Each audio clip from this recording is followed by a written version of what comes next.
tardes, amigos. Aquí estamos con ustedes, como de costumbre, en Perspectivas. Estaremos hoy en compañía de ustedes, que les solicitamos nos acompañen en este último programa del año 2019 y que lo vamos a compartir con el licenciado Manuel Gómez, periodista e intelectual que merece nuestro respeto, nuestro cariño y que nos honra hoy con su presencia en Perspectiva. Y Grisel Cruz, como de costumbre, quien les habla y que los invita a que nos acompañen una vez más en la entrega de hoy, que esperamos que sea de su agrado y que la compartan con nosotros. Buenas tardes, licenciado. Buenas tardes, licenciada. Gracias por esos elogios que no corresponden a la personalidad mía, pero se los agradezco. Mire, usted sabe que yo quiero aprovechar la oportunidad para hacer una felicitación. Mire, yo felicito al doctor Leonel Fernández, que cumplió ayer sus 66 años, pero además quiero resaltar un bizcocho que le regaló su madre. Su mamá le regaló un bizcocho que contenía 3 libros, composición de 3 libros. Uno era la Constitución, que es nuestra carta sustantiva. Las leyes adjetivas nunca la pueden contraponer, deben ser soporte. Número 2, el otro libro que le regaló en el mismo bizcocho fue la Biblia. Ya ustedes saben que la Biblia no necesita ser explicada. Y el tercer libro que le puso fue un libro que decía las 12 opciones del perdón. O sea, esos símbolos fueron el bizcocho. El bizcocho. Ah, pero espérese también, licenciado. Vamos a aprovechar también para, como dicen los verdaderos cristianos cuando van a bendecir el alimento, porque ese es un alimento que dice, y Dios bendiga las manos que lo prepararon y las manos que produjeron los recursos para que fuera posible. Sí. Entonces hay que también bendecir al que suplió para hacer posible esa obra de arte, porque según usted me explica, yo no vi el bizcocho, pero según usted explica, eso es una obra de arte que hay también que bendecir y felicitar las manos que lo prepararon. Y lo más importante no es eso es simbólico, eso tiene un significado, porque esos 3 libros fue una selección y fue su madre que se los regaló. Bueno, licenciado, es que si hay un verdadero amor, licenciado, usted es padre, me imagino, ¿verdad que sí? Pero madre es otra cosa. El amor de madre es el verdadero amor, porque la madre ama a cambio de nada, sin esperar ni siquiera que la amen en la misma medida. Si usted quiere ver una madre enojada, dígale que su hijo es feo o que su hijo es malo. Para la madre, el hijo más lindo es el de cada madre. El hijo más perfecto y el hijo más honesto es el de cada madre. Fíjese que a veces veo algunos programas donde hay episodios de familia, y de familia con diferentes niveles culturales y estatus. Y yo a veces observo cuando, y eso es un mensaje que tiene su valor, por los sectores más empobrecidos de nuestro país. Usted sabe que tenemos muchos muchachos, adolescentes, que están desviados lamentablemente por falta de una orientación efectiva.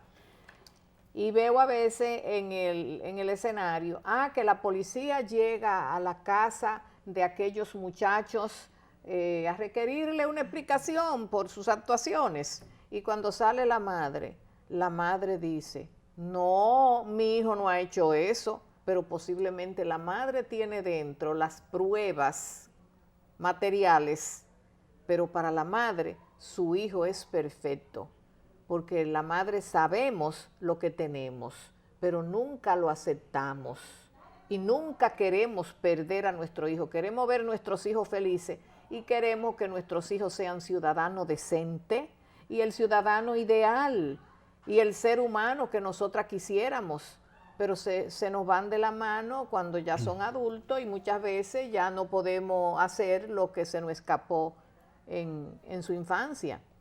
Y hablando de la formación del ser humano, licenciado, yo quiero aprovechar y justamente hablar un poquito sobre el ambiente, cómo está el nivel de formación del individuo, el comportamiento, la conducta y la formación académica de nuestros jóvenes.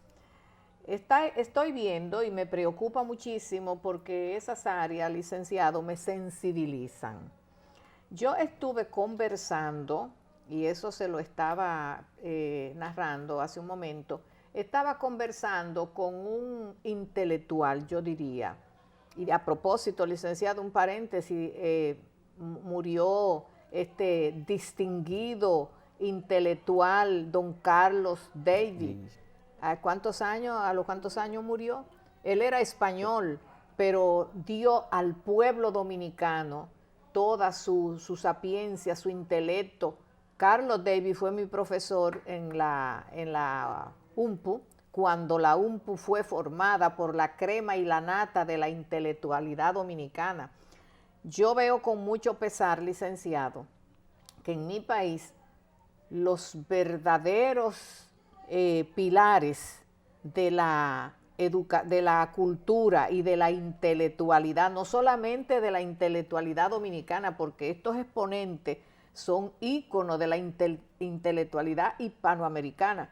Él era español, al igual que Hostos, pero dieron al pueblo dominicano lo que quizás no pudieron dar por razones que ellos conocerán, las razones por lo que ellos decidieron darle todo ese valor humano al pueblo dominicano, y que no creo que el pueblo dominicano lo aprovechara en un % muy elevado. Nosotros los que tuvimos la oportunidad de estar entre su escenario como estudiante, me siento ser una persona privilegiada, y siento mucho que se hayan ido de nuestro escenario como don Mariano Lebrón Sabiñón, Papito Berger, don Malaquía Gil, que era español también, y el mismo Carlos Davis. Siento mucho porque son de las reliquias intelectuales que quedaban en mi país. Y observe, licenciado, yo estaba viendo un programa muy importante que me parece que se llama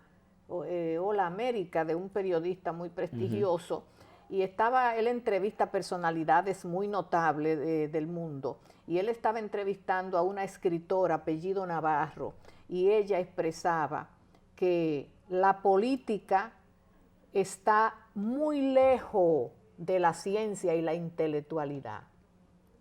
Y ella citaba con mucho pesar lo que está sucediendo en Latinoamérica. Y yo me traslado a mi país porque es el que más me importa. Es cierto, licenciado, que a lo largo de nuestra historia reciente nos quejamos mucho de las dictaduras, pero el mundo entero tuvo dictadura en su momento, y unas fueron mejores y otras fueron peores, pero hubo dictadura en todo el mundo. Es decir, que ya fueron épocas pasadas, y ya eso en el escenario político mundial, ya eso no es la moda. Por lo tanto, debemos echar adelante resolviendo los problemas que necesita el país en el presente y olvidarnos ya de lo que pasó. Olvidarnos de las dictaduras, porque aquí en este país hablar de la dictadura es como una religión ya. Y ella decía que nunca puede haber matrimonio entre la intelectualidad, la educación y la política. Y no lo digo yo, pero lo siento, que muchas veces usted tiene un representante político en el Congreso, en los ciertos ministerios, donde sea, y decía ella, que muchas veces no saben ni siquiera definir el término política. Yo creo que lo más cerca que nosotros hemos tenido como intelectual en la política han sido el doctor Joaquín Balaguer, o sea, que han gobernado, y el profesor Juan Bosch, sí, principalmente el doctor Joaquín Balaguer. Sí. Es decir, pero si nosotros revisamos la historia, los intelectuales mejor han estado al servicio de los gobiernos, sí, y no han estado de cabeza. Sí, pero fíjese, ahora que usted dice, los intelectuales en ese momento, de esas dos figuras que usted cita, han estado al servicio, pero también en gobiernos anteriores también tenían, cuando Trujillo, exacto, el discernimiento de elegir los mejores intelectuales, aunque lo pusieran a su servicio, pero lo elegían. Fíjese que la diplomacia dominicana, aunque se quiera opacar, yo no estaba cuando eso, a mí no se me puede acusar de trujillista, pero yo era una niña, pero yo leo. pero en realidad, escúcheme que le interrumpa, la causa de la muerte de Trujillo es producto de un intelectual. Se lo voy a explicar porque no es de lo que se piensa que la Mirabal. La verdadera razón fue, Estados Unidos le puso una bomba a Rómulo Betancourt, hizo muchísimo desastre, pero cometió un solo error. Usted sabe que él fue formado por los gringos. Cuando los gringos ocuparon aquí, él entró a la milicia y fue formado por él. Él le secuestró a Galíndez en su territorio. Y quien lo trajo y piloteaba el avión fue Tabito de la Maza y el grupo. Todo el que participó en esa operación lo mataron. Y el piloto Murphy. Ahí es que viene, es que los gringos dicen, este hombre no podemos dejarlo ya crecer. Sí, licenciado, pero aunque ese no sea nuestro término, sí, nuestro tema central de hoy, pero ya que usted ha tocado un tema tan interesante, déjeme agregarle un poquito más. Usted sabe que, como usted bien dijo, sí, Trujillo, según cuenta la historia, que la historia no toda es contada con seriedad, pero yo he leído lo que se ha escrito aquí, lo que se ha escrito fuera sobre él. Y llegó un momento en que ya el mundo no quería dictadura, porque usted sabe que las diferentes etapas políticas, cómo viene la historia desde los tiempos muy remotos, hablando sobre el feudalismo, luego el coloniaje, luego la dictadura, han sido procesos en determinado periodo. Entonces, en el momento en que la dictadura surge en el mundo entero, es cuando termina la etapa del coloniaje, que personas, mire por ejemplo, ahí está Haití, sabemos la situación política de Haití históricamente. ¿Por qué? Es que no supieron asimilar el periodo de transición entre el coloniaje y la democracia. No podía haber un salto porque había que preparar psicológicamente los pueblos en un periodo de transición para llevarlo del coloniaje a la democracia. Entonces los pueblos que no agotaron ese periodo de transición, que fue la dictadura, y que la dictadura fue apañada por los norteamericanos en su momento porque entendían que había que sedaciar ese periodo de tiempo, pero llega un momento en que ya la dictadura ya no es necesaria, ya no se desea, ya la modernidad, el mundo va exigiendo más libertad. Entonces Trujillo fue de los últimos dictadores que ya quedaban en América. Los americanos no querían dictadores. Que él cometiera errores, yo no sé, yo no estaba, yo leo. Bueno, sí, lo que usted dice, sí, Galíndez, lo que sea. Pero ya ellos venían hacía tiempo observando que ya él no le interesaba porque ya de él ellos habían sacado lo que le interesaba en su determinado momento. ¿Quién planifica la muerte de Trujillo? Según lo que yo he leído, el presidente anterior a Kennedy, que era Eisenhower, ¿verdad? Él es que la planifica. En eso termina su gobierno y viene Kennedy. Supuestamente, digo supuestamente, Kennedy no estaba en eso. ¿Qué hicieron ellos? Utilizar a personas que eran de la confianza del dictador, que lo fueron, que no lo nieguen, quizá más que todo lo que están adoloridos, eran gente que compartieron con él su gobierno, eran de su confianza y estaban heridos por determinadas razones. Entonces, ahí es que aprovechan ellos a esta gente.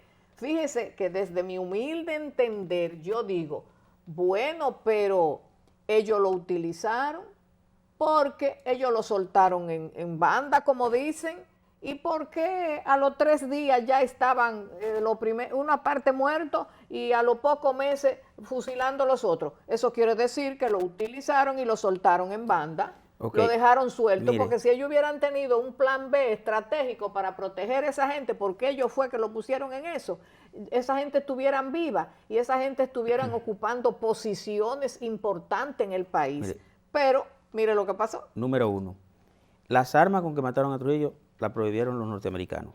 Es número 1. Número 2, la comparación que usted hizo con Haití y República Dominicana se la voy a explicar de la siguiente manera.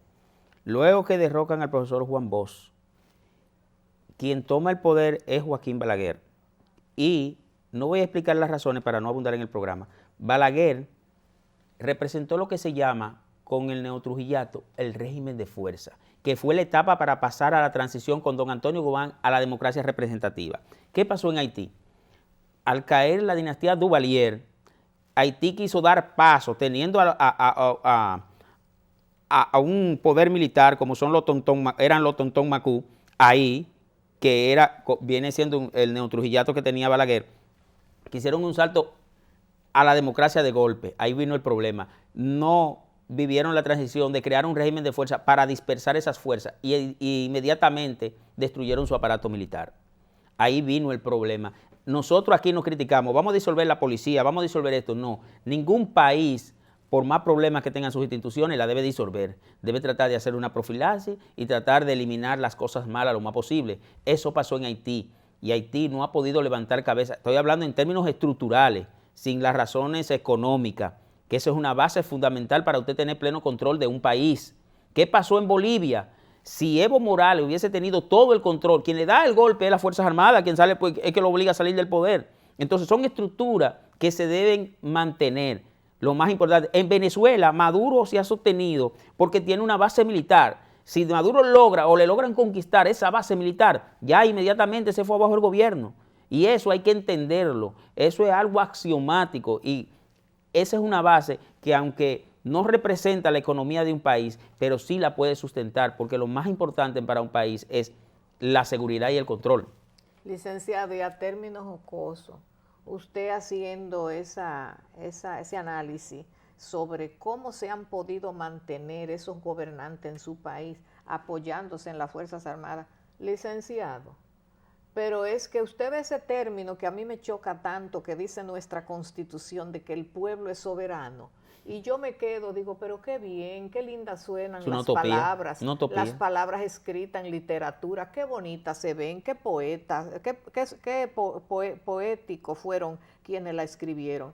Licenciado, ¿y usted cree que hay quien se resista cuando a usted le paran un tanque en una esquina de la calle donde usted vive? Le paran un tanque, le mandan 100 hombres armados con fusiles de la última tecnología, de la última, ¿cómo se llama? Drones, de última tecnología. Sí, le mandan drones. Sí. Los drones no, vamos a dejar los drones sí, porque son demasiado sofisticados, pero cuando usted le paran un hombre ahí con esta ropa y este disfraz, que ahora también usan una cosa para taparse la cara, el rostro. Oiga, negro, sí, que también eso es una manera de intimidar psicológicamente, terror psicológico, ¿verdad? Sí. De causar terror. A la hora que usted le paran en la puerta de una institución o en una esquina o en un determinado sector, 100 hombres vestidos en esa forma, fuertemente armados,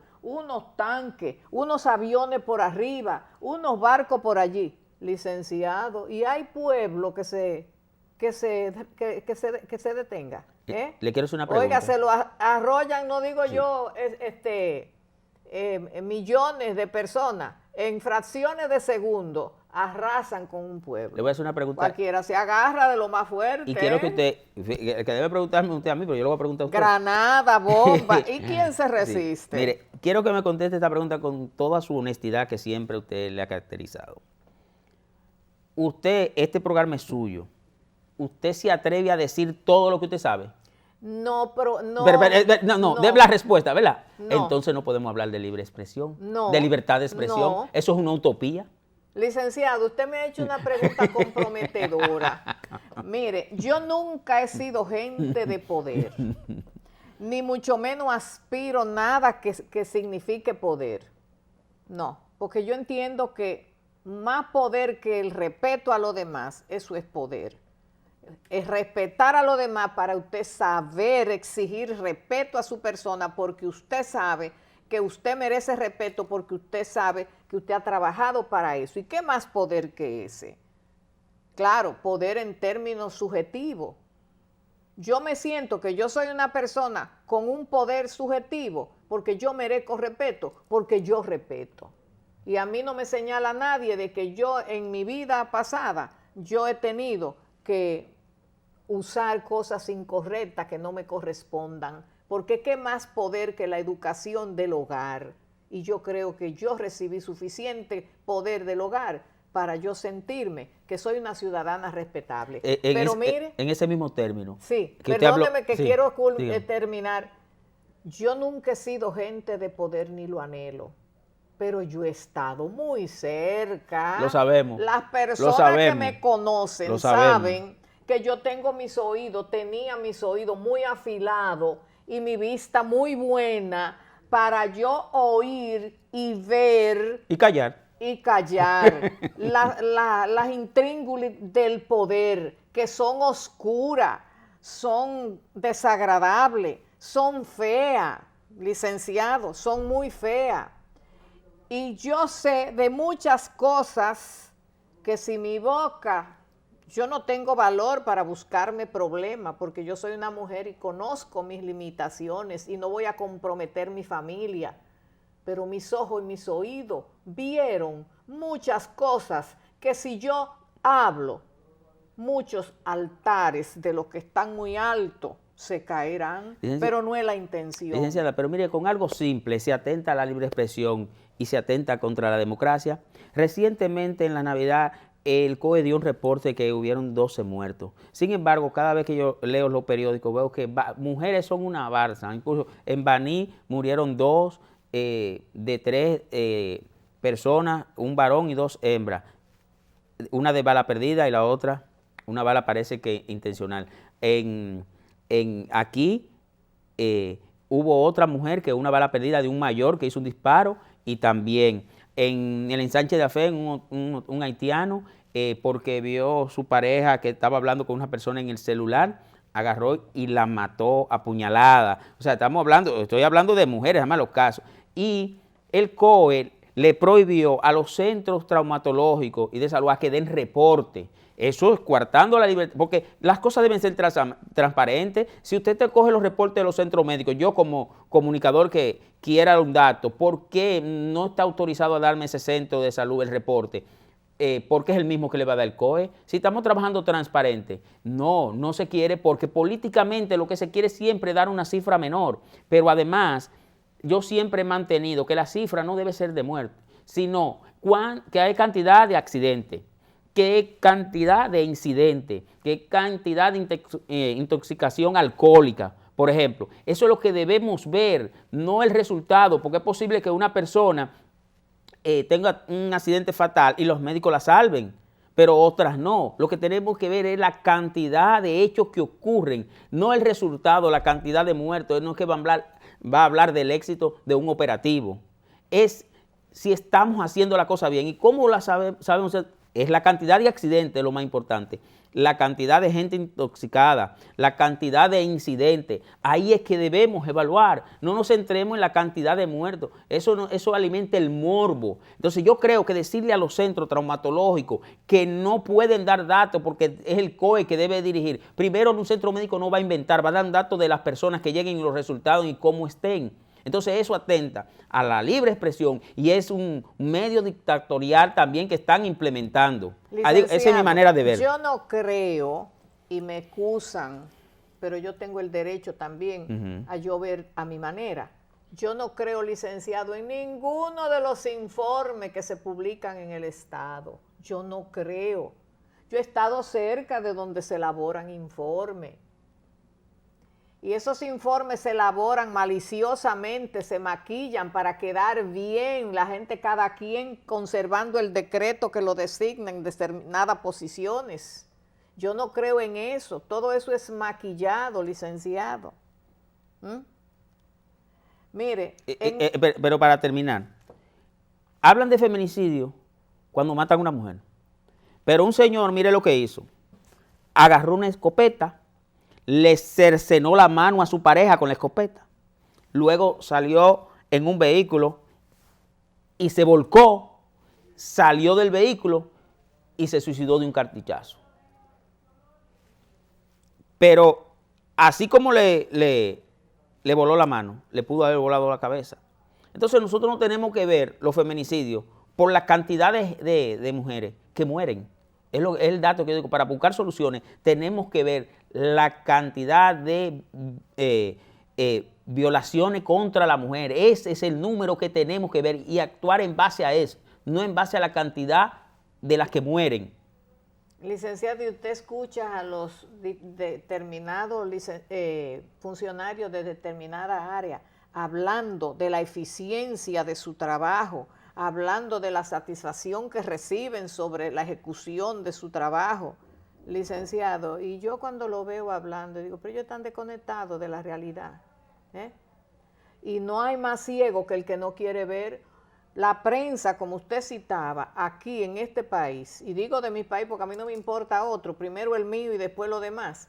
Aquí hay un problema, aquí no hay libertad de expresión, licenciado. Aquí los periodistas están siendo vigilados, observados, y oigo decir, yo teléfono no lo sé. ponchado. Sí, mire, eso es una falta de respeto, eso es una vulgaridad, eso es una violación a los derechos humanos también. El estar pinchando teléfono, interceptando teléfono, estas cámaras ahora enfocando hacia propiedades privadas. Aquí hay muchas leyes escritas, pero son en letra, que no se cumplen. Ahora, solamente son aplicadas cuando se trata de una persona que no tenga relaciones políticas ni relaciones de gobierno, una persona que no sea influyente, sí se le aplica todo el peso de la ley. Pero si usted es una persona que tiene un juez, que es amigo, que está conectado, que recibe llamadas y que tiene a alguien que haga una llamadita, entonces usted se puede quedar en su casa, que usted puede hacer lo que usted quiera y usted nadie lo va a castigar.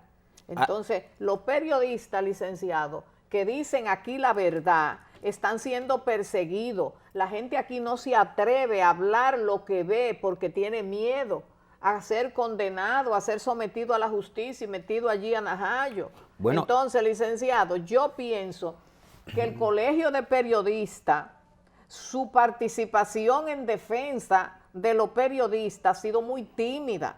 No quiero decir que no lo hayan hecho, pero yo no veo la efectividad, porque el Colegio de Periodistas es un gremio para defender la libre expresión, y yo no veo que el colegio está haciendo una labor fuerte, una labor de que se haga sentir y que se respete.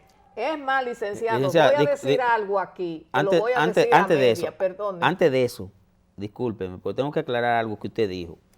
Mire, respecto a eso, hace 2 semanas iba a una actividad con 2 periodistas, y a una de ellas estaba hablando con su esposo precisamente, lo llaman porque también ellos manejan medios, y le poncharon tanto el teléfono que ella le dijo, pero por favor escúchenme, pero déjenme hablar, porque el pito se le entraba al teléfono, pero déjenme hablar, para que ustedes, hasta qué extremo han llegado, pero déjenme hablar, hasta qué extremo se ha llegado aquí el Estado con eso. O sea, la situación es grave.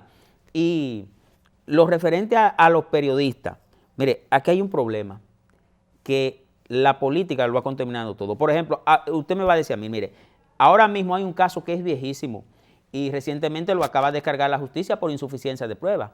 Fue sometido a la justicia un exdirector del INDRI, Héctor Rodríguez Pimentel, por supuestamente un mal manejo de 1.500 millones más una cantidad de dólares, y fue descargado. Yo no puedo hablar de esa persona porque fue descargado. Es como a la persona que le dan un archivo definitivo o un no al lugar. Si yo me pongo a hablar, soy pasible, porque esa persona está limpia, de que me sometan por difamación e injuria. Entonces, por eso es que aquí no se está viviendo una plena libertad, porque todavía usted investigue, usted siente o tenga elementos de prueba, siente temor ante el poder porque es avasallante. Sí. Aquí el que enfrenta el poder político tiene problemas. Sí. Por ejemplo, Marino Zapete va a tener problemas. ¿Usted sabe por qué va a tener problemas? Porque el problema no es la hermana de Jean Alain, es que te ha explicado un candidato que es del partido oficial. Y esa es la verdad. Lo que pasa es que aquí no se quiere decir. No es solamente eso. Si hubiese sido la parte de ella, es mucho, pero ese es el problema.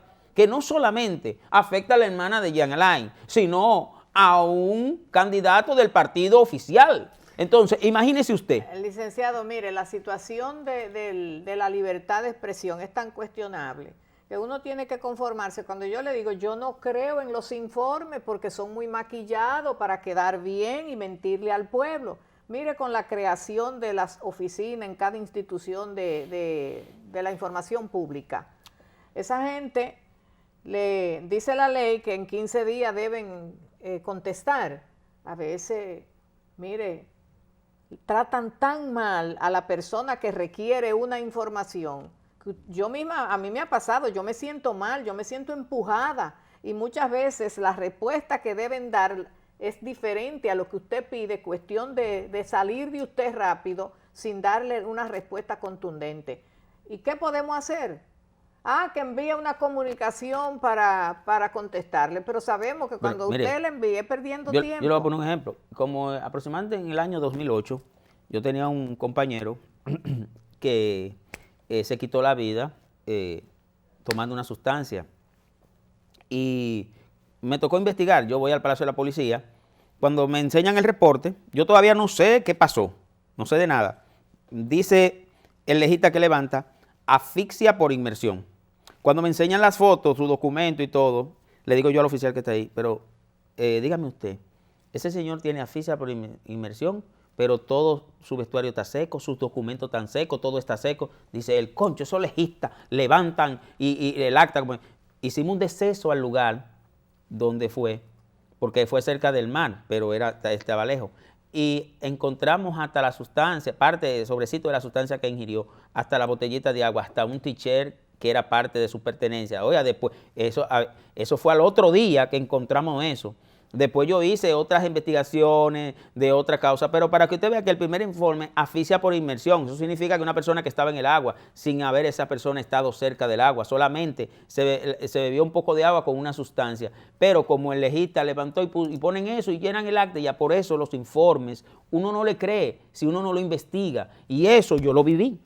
Mire, licenciado, usted sabe que la ley esta de lavado es una ley leonina, es una ley terrible.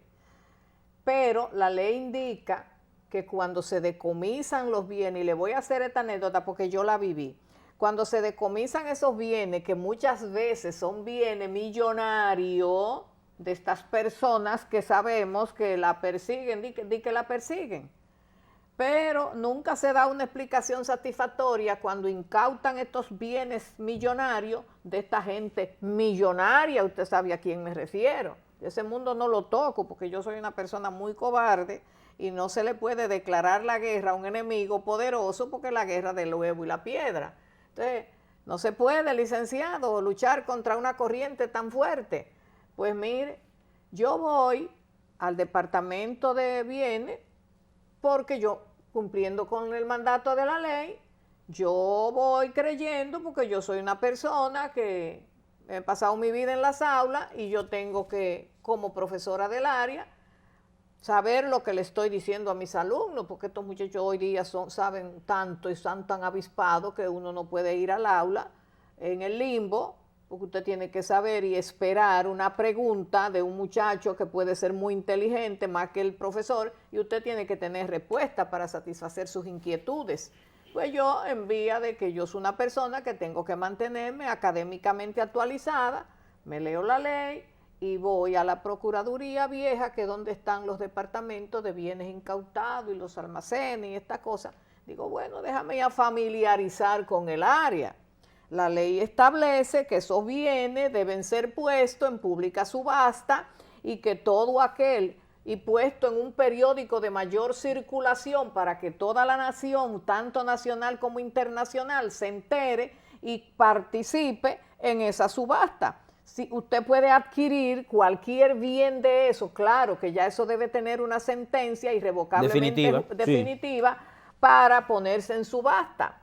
Entonces, mientras tanto, esos bienes, según la ley, deben estar protegidos en ese departamento de bienes incautados, debe estar seriamente protegido y también un almacén seriamente custodiado para proteger, no solamente en documentos, sino protegerlo también físicamente. No abunde, eso va a manos de funcionarios y de militares, de funcionarios militares. Eso se queda en manos de funcionarios militares, mire, licenciada. Me maltrataron, licenciado, me maltrataron y eso es reciente. Cuando yo voy a ambos departamentos, ojalá usted viera Yo quiero ver la lista, porque la lista de los bienes que se van a subastar debe estar pública en las puertas de los lugares públicos donde hay concurrencia, además de publicar en los periódicos. Y yo voy, como ciudadana al fin, digo, yo puedo estar interesada en un inmueble de esto, como en Jarabacoa hay tantas villas costosísimas y tanta gente con villa, licenciado, gente que usted no va a creer que ya son dueños de villa en Jarabacoa, porque son tan costosas la villa. Digo, déjame por curiosidad ponerme al tanto de cuánto puede costar una villa de esta en Jarabacoa, porque una tarea de tierra en Jarabacoa cuesta $1.000.000, porque a mí me la ofrecieron. Yo por curiosidad voy para mantenerme un poco actualizada en mi país, y yo voy y le digo al departamento, que quiero hablar con el director. Oiga, ver un director que viene siendo de 15ª categoría, es usted confesarse con Dios. Un fácil de presidente. Y el mismo estaba que yo le estoy diciendo que por favor quiero que me reciba, era el mismo y yo no lo conocía y me dijo que él no estaba y era el mismo director.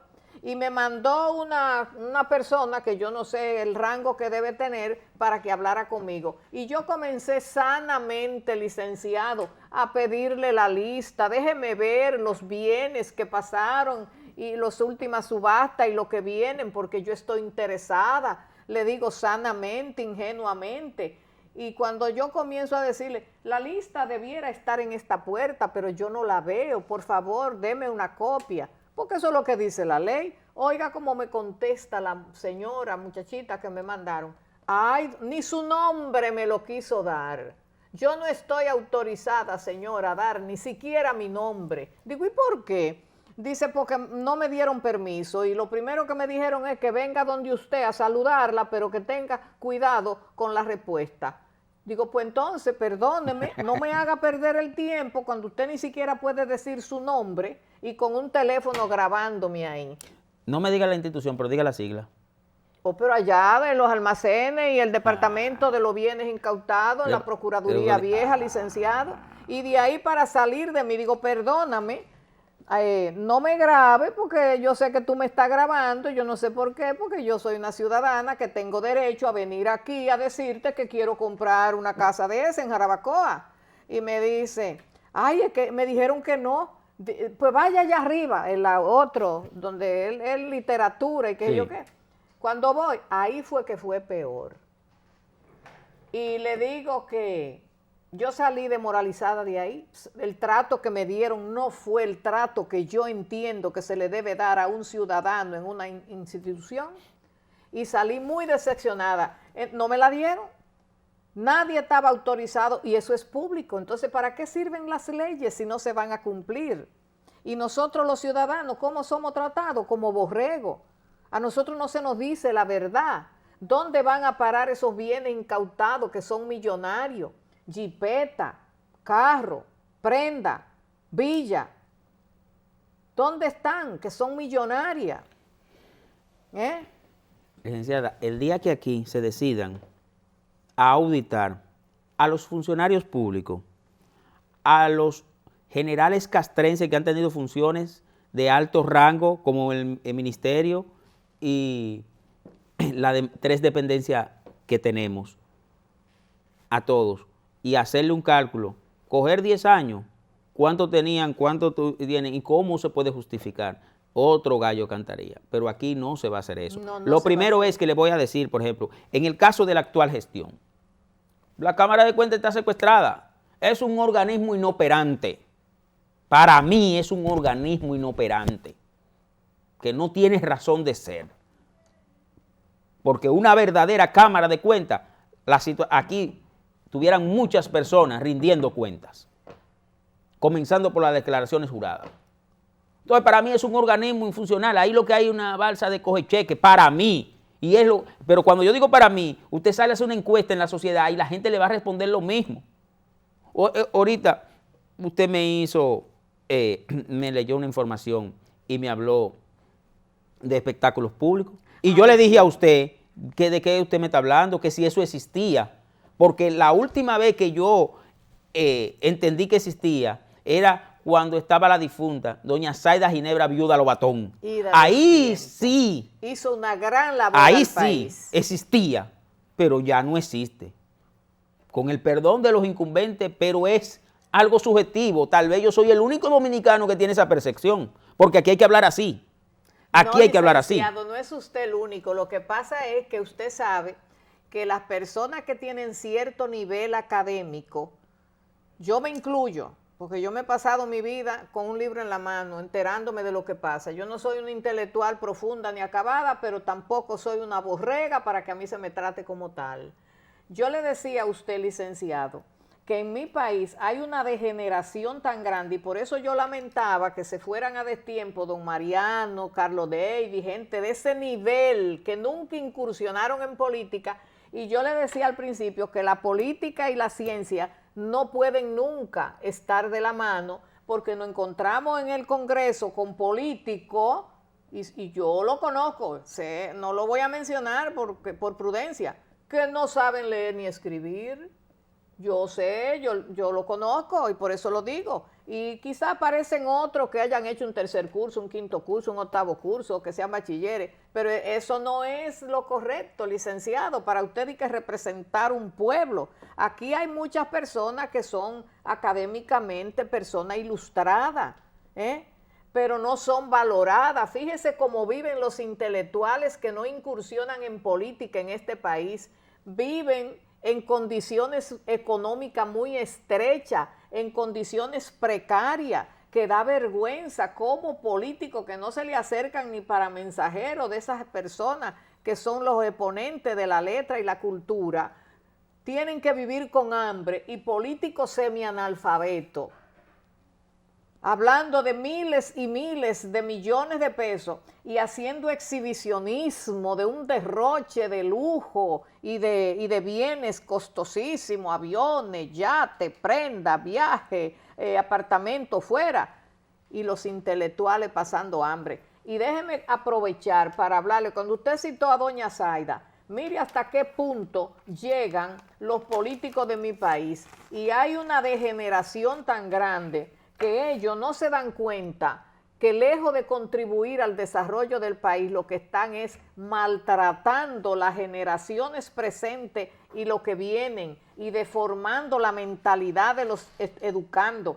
Aquí hay una cantidad de palabras que yo no la voy a repetir porque como son palabras inadecuadas, groseras, no la debo repetir en un medio de comunicación por mi condición de docente, yo no la debo repetir, pero yo la tengo aquí, y si los muchachos quieren apoyarme y hacérmele un close-up a esto que sale en el periódico, yo estoy totalmente de acuerdo, y por eso usted hacía el comentario de doña Zaida, que hizo tan buen aporte a la educación dominicana, pero después de doña Zaida, como usted dice, y existe la Dirección de Espectáculo Público, que es una dependencia de cultura, que me perdonen, pero yo decía el día pasado que aquí designan personas quizás muy capacitadas en otras áreas, pero no la persona ideal y adecuada para determinadas funciones. Cultura es cultura.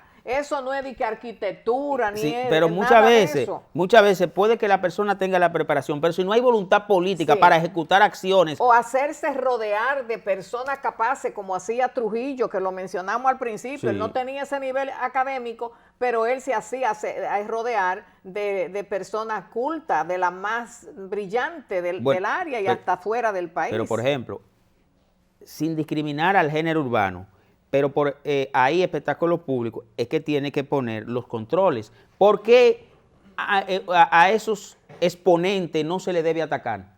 Por la siguiente manera.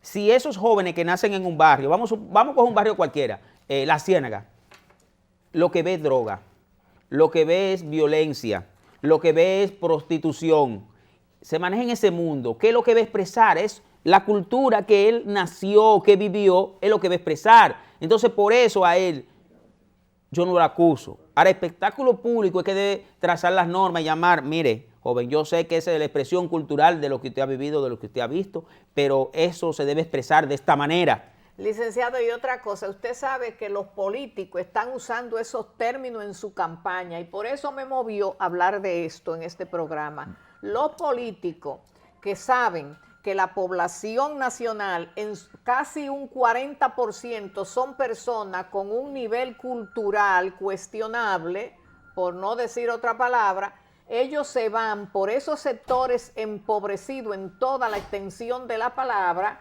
se van hacia allí a buscar el voto porque un candidato que se mueva a esos niveles llevándole los picapollos y los 500 pesos a personas que están empobrecidas, eso es una estrategia maléfica para conseguir esas personas que están recibiendo esa miserable dádiva, y eso es una humillación y ¿cómo le digo?, una ofensa a la pobreza, de llevarle un picapollo y 500 pesos para que ellos se sientan agradecidos porque le dieron de comer ese día para ellos ganar el voto. Y ellos saben que con ese porcentaje de esa población empobrecida que asciende casi a un 40% de la población, ellos tienen la ganada las elecciones y lo hacen así. ¿Por qué no nos regalan a nosotros, los profesionales, un picapollo y 500 pesos? No, porque nosotros somos una minoría. Entonces a ellos les importa más aquella mayoría empobrecida que nosotros, que no nos pueden comprar con un picapollo y 500 pesos. Entonces ellos no fijan su atención hacia nosotros y ellos se colocan en ese momento, se colocan en ese momento en el nivel de esas personas. Mire la cantidad de palabras deformadas que no son más que un asesinato al idioma de Cervantes. Si Cervantes hubiera estado vivo hace rato. Se está retorciendo, se está retorciendo cada vez más. Y la crítica que hago es en función de que los políticos, lejos de dar un ejemplo de que ellos están capacitados y que ellos pueden dirigir un pueblo por su capacidad, ellos se colocan en esa posición y en su discurso usan palabras deformadas que si usted la busca en el diccionario de la gramática española no la va a encontrar. Y me excusan, pero cada cosa en su orden. Por eso digo que si existe la Dirección de Espectáculo Público, porque debiera poner un stop y debiera exigir respeto al vocabulario y debiera exigir también por las redes una serie de morbosidades y groserías y vulgaridades que debieran ser privadas e íntimas. Sin embargo, en las redes eso da asco. ¿Qué podemos esperar de nuestros muchachitos? ¿Qué podemos esperar de nuestras futuras generaciones cuando los políticos, haciéndose lo gracioso, usan unos términos inapropiados? Que me excusen, porque yo no tengo bandería. Pero en ese mismo tenor, licenciada, yo le quiero agregar algo. A mí me preocupa mucho algo que está sucediendo. Que personas que tienen un grado de intelectualidad en la cual yo no soy digno de amarrarle los cordones de sus zapatos, usen términos, ya sea por impulso o por incomodidad, eso es, porque eso es lo que vende. Personas que nosotros conocemos, que sabemos su cultura, sabemos de dónde vienen, sin embargo, en los medios están y han acudido a esos términos porque es lo que vende y es lo que deja. Eso es lamentable también, porque solamente estamos hablando de la clase política, pero también hablemos de esa clase intelectual, que mire hasta dónde ha llegado. Entonces, ¿por qué? Porque ha puesto por encima de todo lo material. Yo sé que mucha gente dice, no, pero lo más importante es el dinero. Una persona que llega a ese nivel sabe que en la vida lo más importante no es el dinero, que eso es una distorsión de cómo debe ser la vida de un ciudadano. Licenciado, cuando yo he reiterado que la política y la ciencia jamás en la vida tienen cercanía ni pueden ir de la mano porque no concilian, el político menosprecia y pisa al intelectual. Y le voy a hacer una breve anécdota de alguien que conversó conmigo hace 2 o 3 días y yo no he podido olvidar. Esa persona es un barítono. Usted sabe que los artistas con esas cualidades son personas para mí excepcionales y privilegiadas por la naturaleza. Ese señor, yo me topé con él en un sitio donde él es miembro de la Sinfónica Nacional, y ese señor me contaba a mí las precariedades económicas, en el sitio donde yo me encontré con él, estaba recibiendo un sobre de ayuda de un gremio que hay por ahí que da ciertas ayudas. Y ese señor, cuando yo lo vi, me quedé impactada cuando vi que le pasaron el sobre, y cuando él se me presenta y me dice quién es, y hasta me cantó con su voz privilegiada y me hizo esta anécdota. Él está en condiciones, incluso creo que es profesor de Bellas Artes, es un artista a carta cabal, de lo poco que tenemos barítono en el país, y miembro de la Sinfónica, que para mí eso es un templo, para mí la Sinfónica es respetable, son personas especiales y aparte.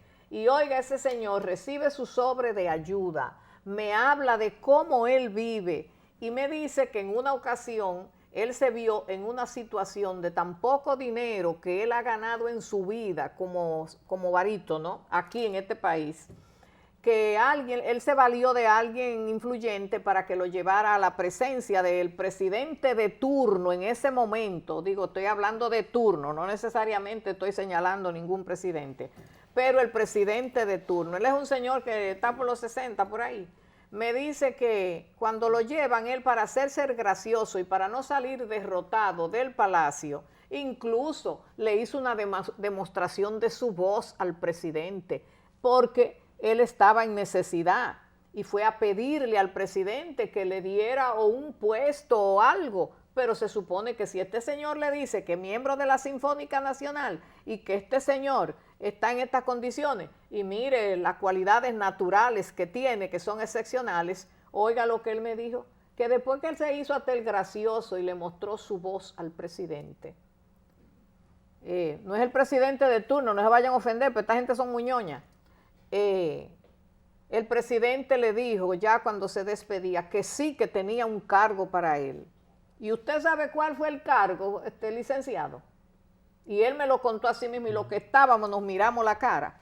El único cargo que tengo para ayudarte es, oiga la expresión de un político a un intelectual, director del Departamento de Ganadería del IAD. Para que le cante a las vacas. Pues nos miramos la cara y yo le dije, excúseme, doctor, pero ¿y qué usted hizo? ¿Y usted es ganadero? Digo, ¿usted es ganadero? ¿Usted es agrónomo? ¿Cuál es su especialidad en esa área? Dice doña, pero oiga, de barítono a ganadero, ¿qué es lo que yo voy a tener si no tengo ni con qué comer? Y la gente se miraron y alguien disimuló una sonrisa burlona. Yo no me atreví porque sentí como al mismo tiempo como rabia y qué sé yo, no sé ni lo que sentí. Pero sería para que le fuera a cantar a la vaca a usted. Digo, ¿y usted aceptó ese cargo tan distante de su capacidad? Dice, doña, el hambre no tiene conocimiento. Yo tenía que aceptarlo porque yo tenía necesidades económicas. Pero seguí buscando y yo renuncié. Oiga, pero eso es un galletón sin mano a la intelectualidad y al arte y a la ciencia de un país. Licenciada, como nos están haciendo señas, usted me ha inspirado a yo hacer un reconocimiento público. Yo le hago un reconocimiento al Grupo León Jiménez por el Centro León de Santiago y por una emisora de radio que ellos tienen que se llama Raíces, donde ellos transmiten verdadera música y están dándole cultura a esta nación. Una felicitación. Ellos tienen una exposición dedicada desde noviembre a Sir Oscar de la Renta, que todo no tiene desperdicio, un hombre que tuvo 60 años en el mundo de las modas, toda su vida está ahí, todo el que quiera ver la vida de Oscar de la Renta, el Centro León hizo un gran trabajo al respecto, y por esa emisora que tienen de una joya, que yo le exhorto que usted la escuche, se llama Raíces, para que usted vea lo que está aportando el León Jiménez a nuestra nación. Yo visité ese centro en un momento, eso está muy bien, pero a mí me gustaría también que pongan, con el permiso de sus familiares, a mí me gustaría que pongan también la biografía de don Mariano Lebrón Sabiñón. Sí, ellos están haciendo por parte. Un insigne intelectual dominicano. Es que ellos van haciendo cosas grado a grado, ellos van haciendo muchas exposiciones. Sí. Pues bien, licenciado, ya nos dicen los muchachos que nos acompañan que hemos llegado al final de nuestra entrega de hoy. De este año 2019, le damos una vez más la gracia a todos aquellos amigos que nos acompañaron durante el año. esperamos que disfruten la llegada del Año Nuevo, pero con comedimiento, que la vida no se compra ni se repite, con comedimiento. Entonces, licenciado, mis abrazos a todos mis amigos, mis compañeros de trabajo, a mis conciudadanos, que el año que viene nos traiga mejores cosas que las que se fueron. Y aunque hay un anuncio negativo que dice que las precariedades de los servicios públicos vendrán todavía más negativas porque no hay recursos, porque la deuda eterna se lleva casi la mitad del Producto Interno Bruto. Sí, pero no es externa, es eterna. Ajá, bueno, el hecho es que hay mucha deuda y que el presupuesto, yo espero que este año no haya más aumento de los impuestos, porque ya no podemos más, licenciado. Muchísimas gracias a todos y esperamos vernos en el 2020. Y algo por último que le quiero desear también. Dominicano, valora tu voto, haz la mejor elección por el bien de nuestro país. No dé tu voto por un picapollo y 500 pesos. Piénsalo antes de dar tu voto. Da tu voto con conciencia. Hasta pronto y nos vemos en el 2020.